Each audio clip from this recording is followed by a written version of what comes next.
Ni nthawi ya nkhani kuchokera kuno ku MBC ndipo muli ndi ine Romeo Umali ni mzangayu Savita Wilima. Koma poyamba nayi mitu yake. Mabungwe ya boma awalimbikitsa kuti adzigwira ntchito zawo mogwirizana ndi masomphenya achitukuko cha boma. Nduna yazofalitsa nkhani a Shadrack Namalomba ati anthu asiye kuimba mlandu boma la Democratic Progressive Party pakugulitsidwa kwa hotela ya Amadis. Ndipo bungwe loyendetsa masewero a mpira wa miyendo la FAM pamodzi ndi banki ya National ayamikira mpikisano umene banki ikuthandiza kuti wakwaniritsa zolinga zake.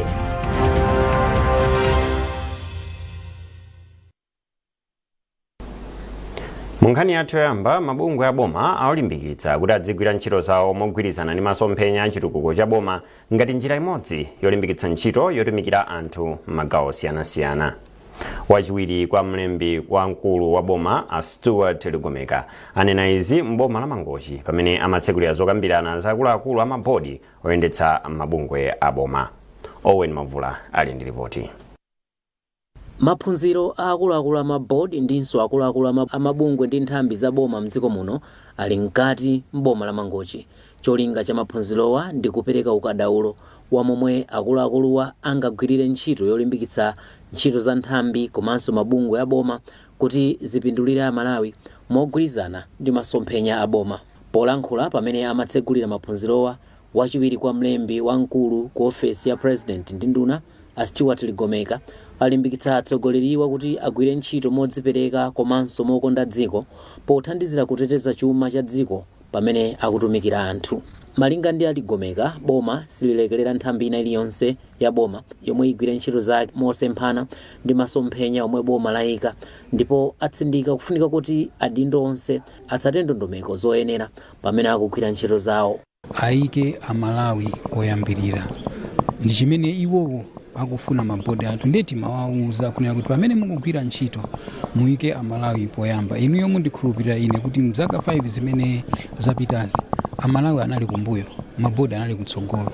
Kunali maphwando amene amachitika ku Nifi, kunali maphwando amene amachitika ku Green Belt.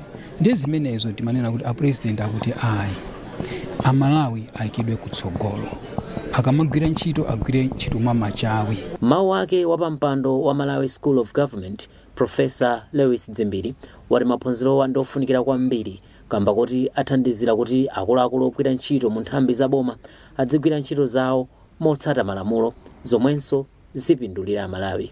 Poyang'anira mmene zachitika mbuyomo, mabodi ena ndi ena sanagwire bwino ntchito chifukwa cha usogoleri.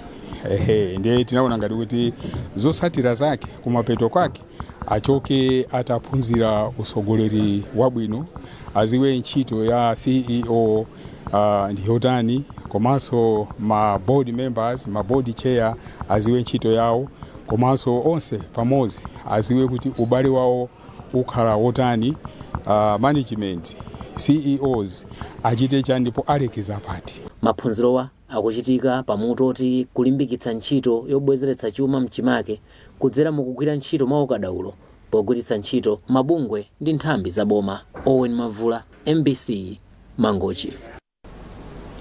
Nduna ya zaulimi, mthirira ndi chitukuko cha madzi a Rose Ambirizi ati ripoti la zaulimi limene bungwe la kafukufuku la National Statistical Office NSO latulutsa lithandizira boma kupititsa patsogolo ntchito zaulimi mdziko muno.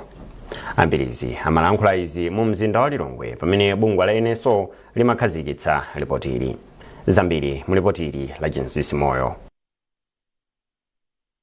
Polankhula pomwe amakhazikitsa zotsatira zakafukufukuyi mu mzinda wa Lilongwe, nduna ya zaulimi a Rose Ambirizi anati izi zithandizira kupititsa patsogolo ntchito zaulimi komanso miyoyo ya Malawi. Ambirizi anatinso boma liyika chidwi potukula ntchito zaulimi wa mthirira kuti anthu azikhala ndi chakudya chaka chonse. Ripoti imeneyi itithandiza kwambiri kuti mwina tiunikenso kawiri ndondomeko zathu makamaka ma policies amene tili nawo kunkhani ya zaulimi, makamaka ulimi othirira. Chifukwa monga mwamvera paoneka kuti ulimi othirira ukutsalira kwambiri, tili pa 2.2%. pamene kwathu kuno madzi ndi ambiri ndiye tikuyenera ndithu tilimbikitse ulimi umenewu mukudziwa kuti nyengo sikudalirikaso ayi. Ndipo komishonala wa bungwe la NSO a Shelton Kanyanda anati ripoti ili likulimbikitsanso kuti anthu asamadalire chimanga chokha pa ulimi wawo komanso adzilima mbewu zina monga mbatata ndi kachewere zomwe zimakhala ndi zokolola zambiri. Pali mbewu zina zimene timalima koma timanena kuti efficiency kuti pa ndime imene mwalima chimene kukolola kwanu kotani. Ndiye tikuona kuti zinthu ngati mbewu ngati Irish potato komanso mbatata yakholowa imene tikuona kuti ikumakhala yopindulitsa pamalo ochepa imene alimi angalime.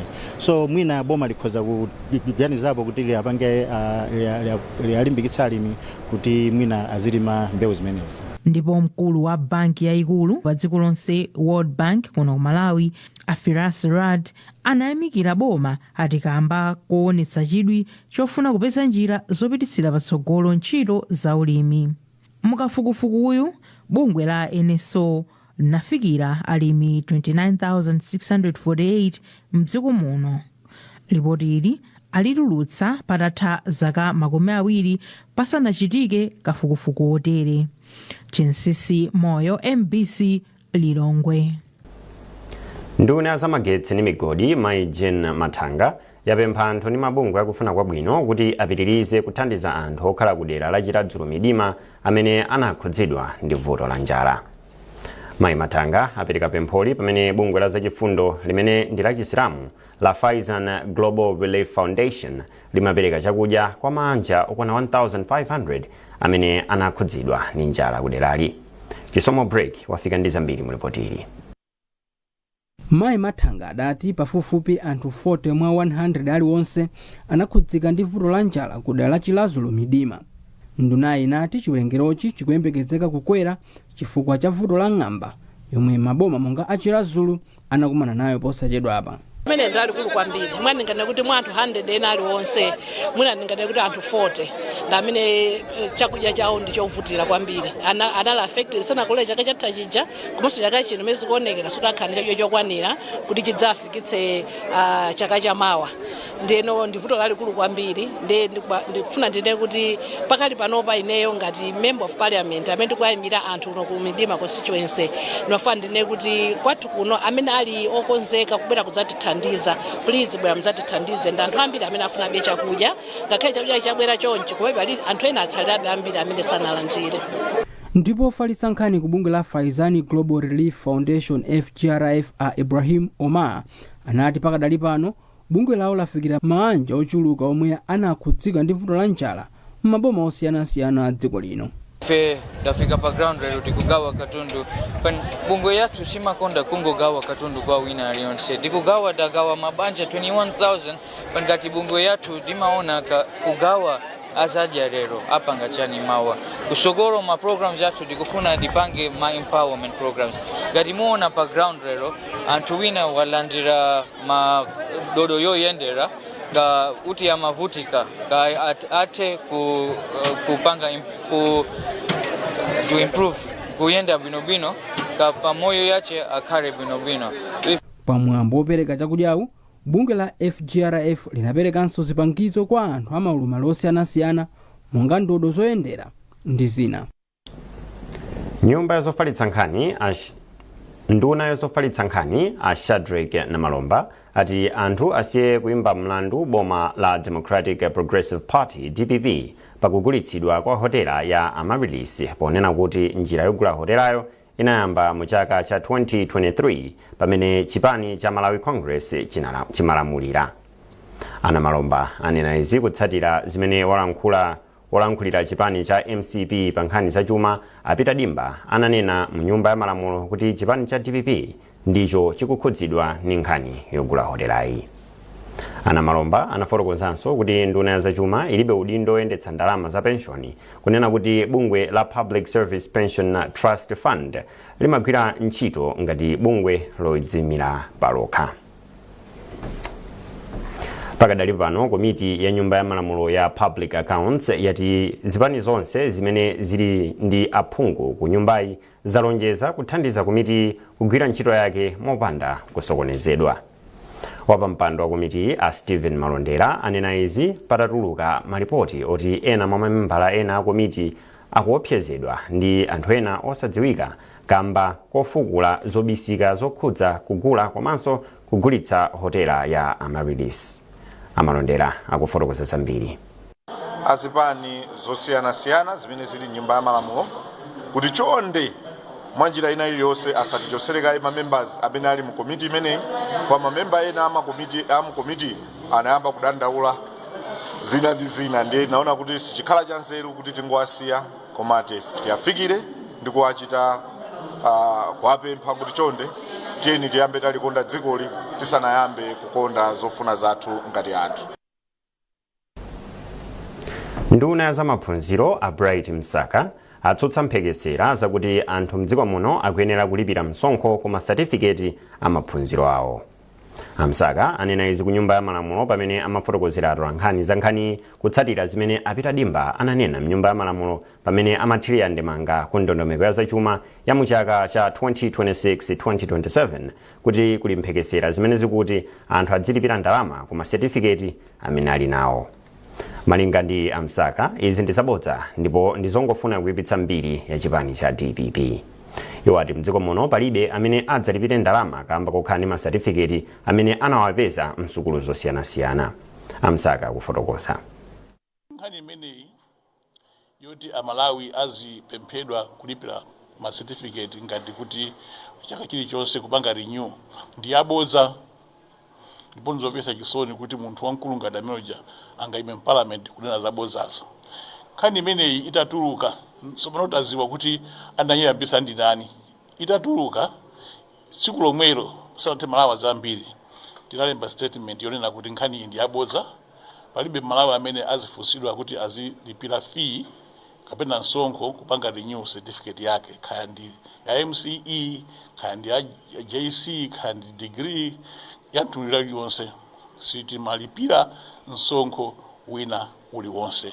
Tinalemba zimenezo ndiye akulu aja ngakhale tinalemba chifukwa kuti nkhani iyo imachokera kwa iwo aja abweranso mu parliament kuti ayikankhe nkhani yomwe ija. Ndiye ndinawatsutsa ndiye ndifunanso ndipezepo mwaipano kuti Amalawi amvetsese chimvemvemve kuti palibe amene azilipira ndalama iliyonse kuti achite renew certificate yake yomwe anakonzera mayeso. Mukuonera nkhani izi kuchokera kuno ku MBC. Tiyeni tiwonenso mitu yake.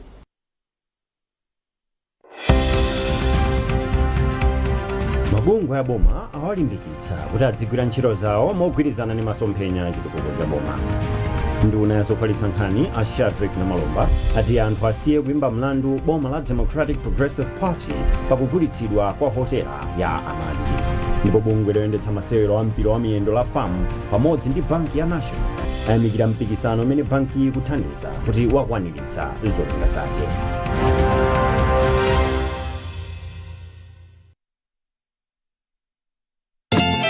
Awa ndi alimi awiri a tomato omwe minda yawo ndiyo yandikana. Alimiwa nthawi zonse amagwira ntchito zawo mwa mpikisano. Lero mpikisano wakula ndi wamthirira pamene wina amagwiritsa ntchito utekeni imodzi, mlimi wina anatulutsa mautekeni awiri zomwe zinatulumutsa mzakeyo ndipo sakanachitira mwina koma kukatulutsa diesel pump kuti amuwalire mlimi mzakeyo popumpa madzi ochuluka. Komatu Bruno Salota chifukwa injini yake atafika nayo pamundapo inakanitsitsa kwa mtu wa galu kulira kuyesa umu ndi umu ayi ndithu injini sidzalira. Kwina kunso ndiye kuti mlimi mzake uja anakasokolosanso chake chidamwene pampu yogwiritsa ntchito mphamvu za magesi adzuwa kungolumikiza pompopompo koma zimadzi kuti po uthirira munda onse.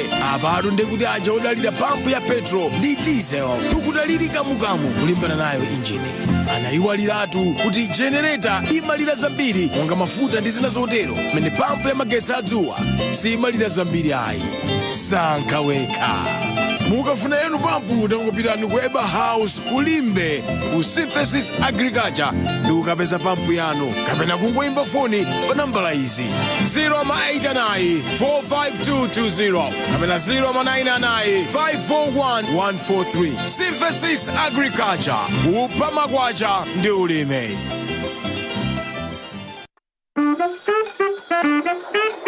This team Mbola mmene muli nkhani zenizeni, nkhani zokutino muzitsate bwinobwino. Nkhani ngandonena kuti khandi kupanga chibwezi mnyamata ipo zakafolo ndi tinapita maloneka kuti tikatani kuti tikachezi.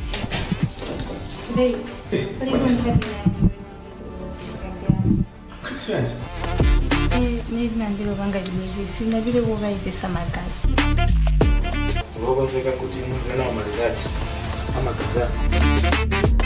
Malizati mana nabwera nakhangalira nani ankomera iyeyo. Ine sisinayendi.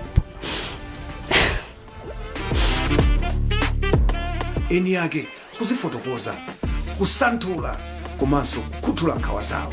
Ndizikupatsirani programu imeneyi ndine mkhozi komanso mulutsi Andrea. Don't miss kuyambira April imwe.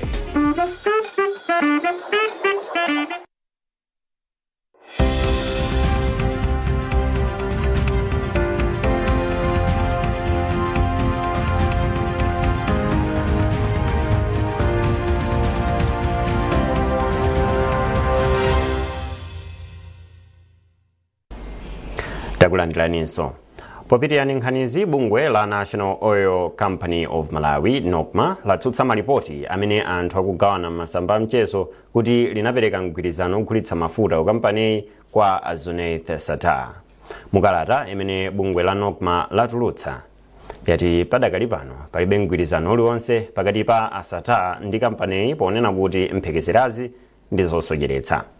Mwazina, kampani yati ndiyodzipereka kugwira ntchito zake motsatira mfundo zochita zinthu poyera komanso mwachilungamo. Kazembe oyimira dziko la Israel kuno ku Malawi, a Gideon Behar, atsimikizira Malawi okhala mdziko la Israel kuti akhala otetezeka pamene kwabuka nkhondo pakati pa dzikolo ndi dziko la Iran. Polankhula kwa atolankhani lolemba masana, Behar ati Amalawi amene akugwira ntchito ku Israel ndi otetezeka ngati nzika iliyonse ya dzikolo ndipo ali ndi kuthekera kopeza zonse zofunikira komanso malo okhala otetezeka. Iwo atinso chuma cha dziko la Israel sikinakhudzike kwambiri ndi nkhondoyi ndipo ali ndi chikhulupiriro kuti zotsatira za nkhondoyi pa chuma cha Israel zikhala zochepa. Iwo ananenanso kuti apitiriza kuthandiza dziko la Malawi kudzera ku ntchito zosiyanasiyana popititsa patsogolo ubale wabwino umene ulipo pakati pa dziko lawo ndi dziko la Malawi.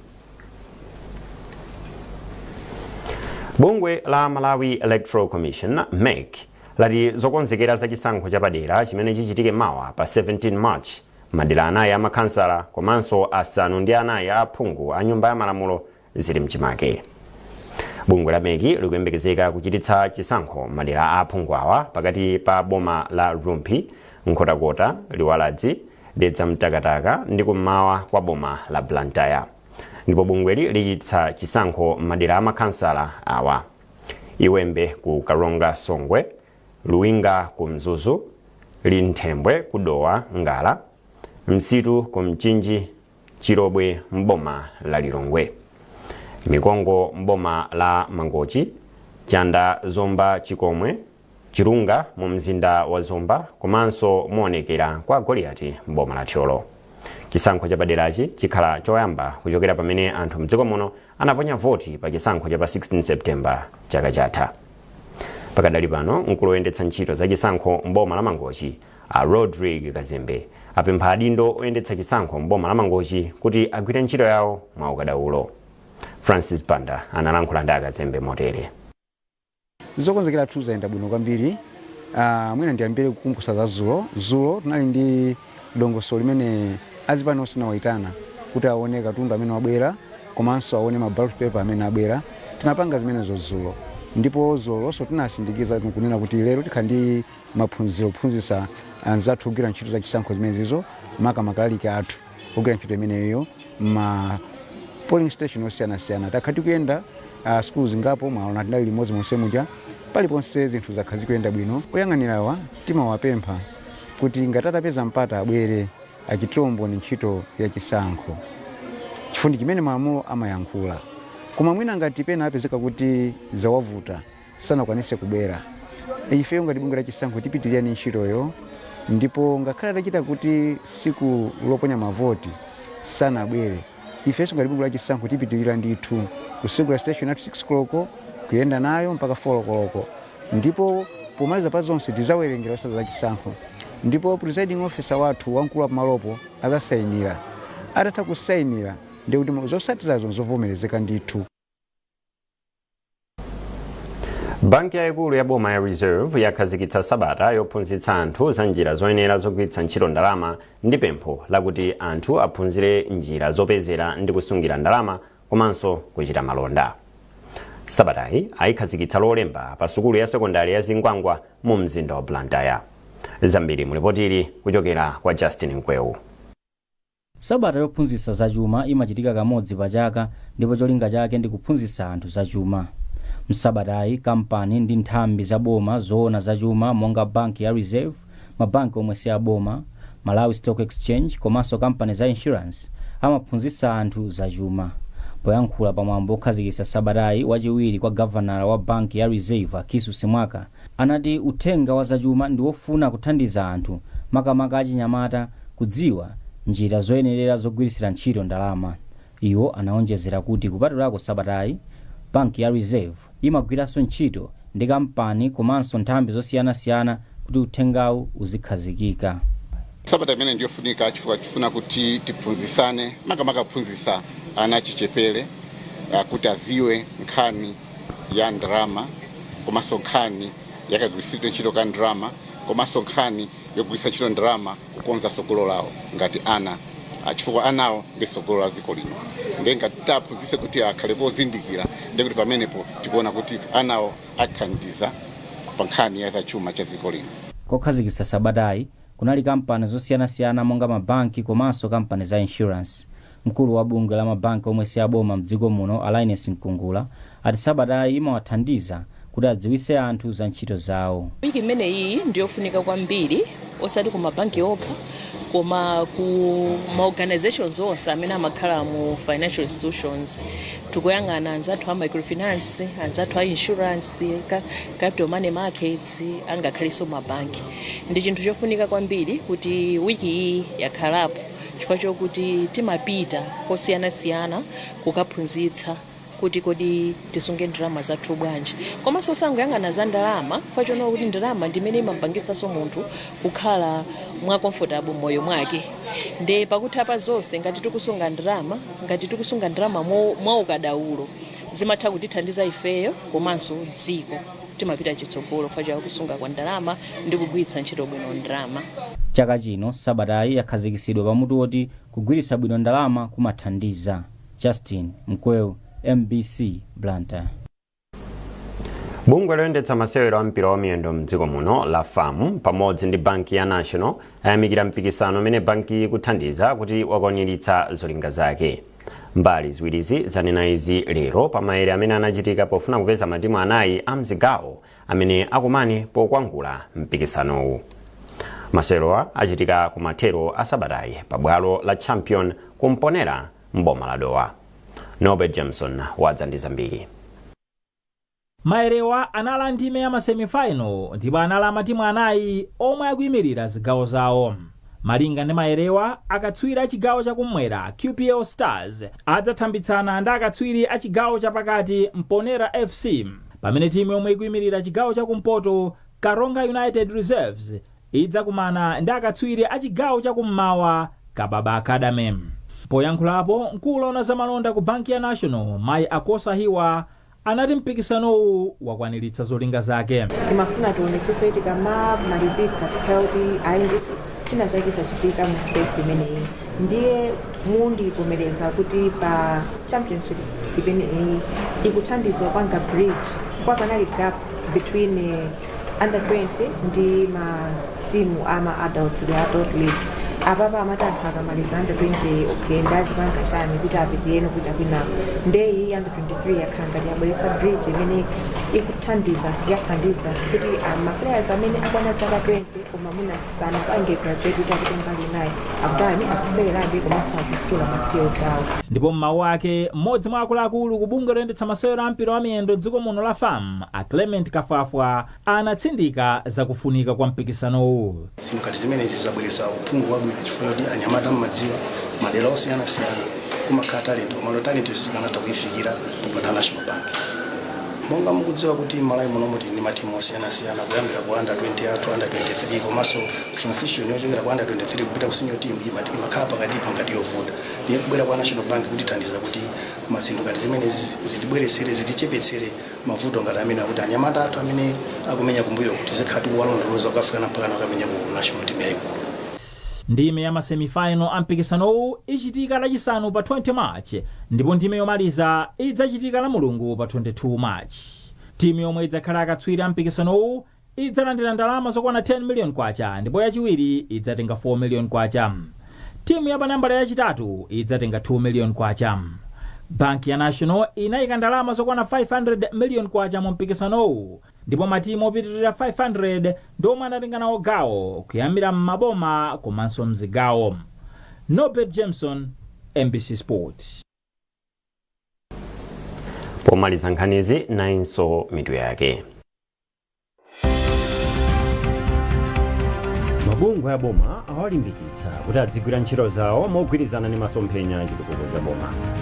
Nduna yazofalitsa nkhani a Shadrack Namalomba ati anthu asiye kuimba mlandu boma la Democratic Progressive Party pakugulitsidwa kwa hotela ya Amadis. Ndipo bungwe loyendetsa masewero a mpira wa miyendo la FAM pamodzi ndi banki ya National ayamikira mpikisano umene banki ikuthandiza kuti wakwaniritsa zolinga zake.